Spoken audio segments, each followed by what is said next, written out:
प्रणाम। मैं Sunita Yadav YouTube channel पे आप सब लोग का स्वागत करती हूँ। और आज आप सब लोग के बीच में मैं नाच गीत लेकर आया। आपको कैसा लगा कमेंट जरूर बताओ, लाइक सब्सक्राइब शेयर जरूर करना और अपना प्यारा सिग्नल जरूर देना। नाच गीत आप लोग को कैसा लगा। काऊ कही मोरी गुइया बलमा लड़ी कहीं बिगड़ी गए हो। काऊ कही मोरी गुइया बलमा लड़ी कहीं बिगड़ी गए हो। हमारे बलम जी का सासू बिगाड़ी, हमारे बलम जी के सासू बिगाड़ी।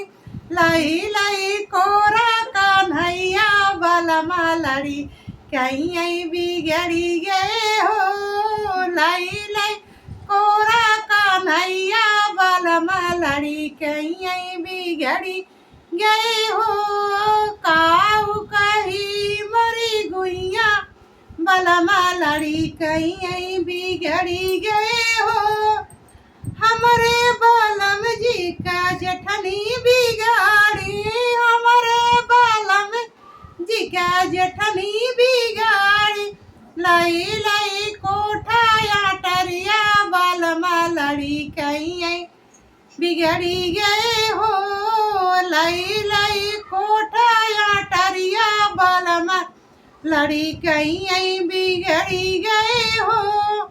काऊ कही मोरी गुइया बलमा लड़ी कहीं बिगड़ी गए हो। काऊ कही मोरी गुइया बलमा लड़ी कहीं बिगड़ी गए हो।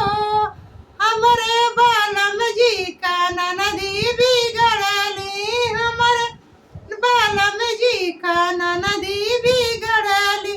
लाई लाई उखियरा हरिया बलमा लड़ी कहीं बिगड़ी गए हो। लाई लाई उखियरा हरिया बलमा लड़ी कहीं बिगड़ी गए हो। काऊ कही मरी गुइया बलमा लड़ी कहीं बिगड़ी गए हो। काऊ कही मोरी गुइया बलमा लड़ी कहीं बिगड़ी गए